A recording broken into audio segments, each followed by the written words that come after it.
Pasiunea mea pentru informatică a început de când am fost mic.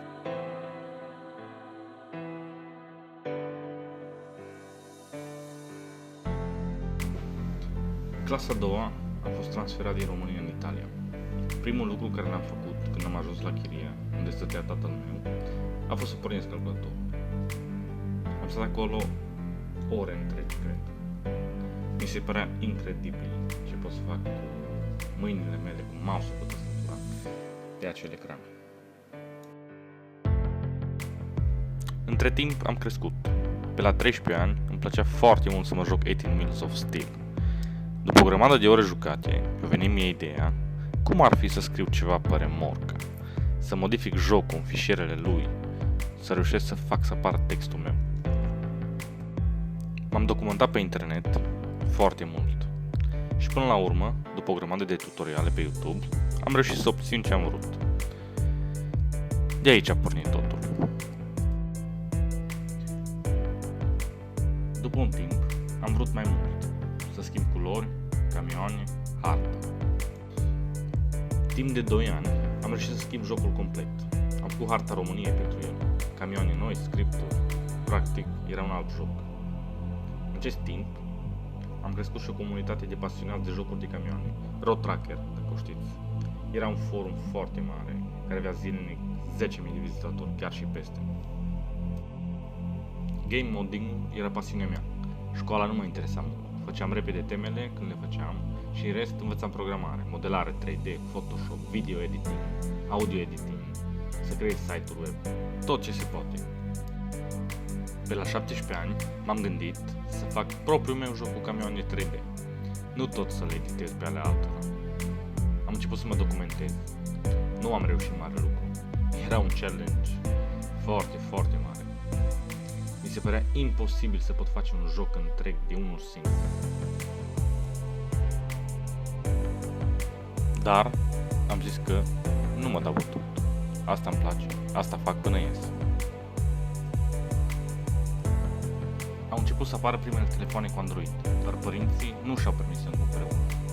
Așa că am decis să iau un emulator pentru PC cu Android și să dezvolt un joc 2D, tot cu camion. Era penultimul an de liceu.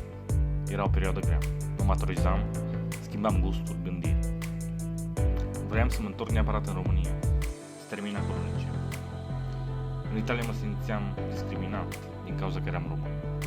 O perioadă destul de dificilă.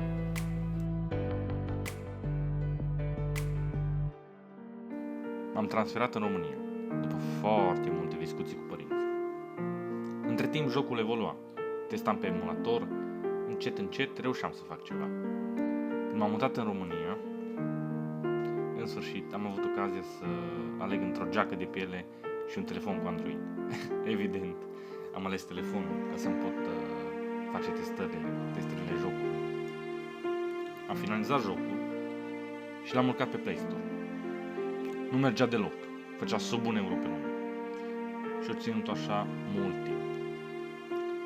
Tot îl îmbunătățeam, îi făceam update-uri, până am reușit să-l cresc să facă undeva la 15-20 de euro pe lună. Chiar dacă nu ar fi făcut niciun ban, eu aș fi continuat să fac asta, deoarece sufletul meu era mai bogat pe zi ce trece. Îi dădeam ceea ce vroia, pasiune, all day, all night. Am mers la facultate în Cluj, UTCN, informatică. După prima lună, săptămână de fapt, mi-am dat seama că nu are niciun sens, nu învăț nimic nou, știu totul deja. Ce rost mai avea să rămân? Am renunțat. Totuși, continuam să le spun tuturor că eu merg la facultate, în fiecare zi, fără nicio schimbare. Eu, de fapt, aveam un plan în spate. Mi-am dat un termen de 2 luni să fac primul meu joc 3D, să-l pun sus pe Play Store, cap-codă, finalizat. Am reușit în 3 luni. 3D Truck Parking. Erau la mod atunci jocurile cu parcări și nu exista niciunul cu camion. Am terminat jocul, l-am publicat și, prima zi, 7 cenți. A doua zi, 38 de cenți. Deja era ceva. A treia zi, $7. Deja mă simțeam rezolvat cu toate, chirie, mâncare, motorină. Incredibil. În câteva zile a urcat exponențial și după o lună mi-a și permis să plătesc chiria pe 5 ani. Am știut ce am făcut cu viața mea, să o dedic complet pasiunii mele, să fac jocuri bine. Indiferent de bani, satisfacția personală era maximă. Am continuat să mint că merg la facultate, până în ultima zi din a doua sesiune. Am vrut să fiu sigur că merge treaba cu jocurile. Și mergea. Deja era al 3-lea joc terminat, pus pe Play Store. În ziua aceea l-am sunat pe tatăl meu și i-am zis: m-am lăsat de facultate.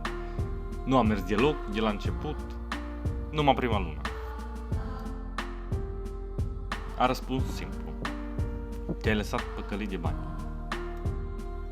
După, i-am zis prietenei mele, mi-a dat gara. După, la restul persoanelor apropiate, care toți erau împotriva mea. Toți influențați de societatea asta infectă. Spuneau că sunt prost și că trebuie să fac facultate, nu jocuri. I simply did not give a single fuck.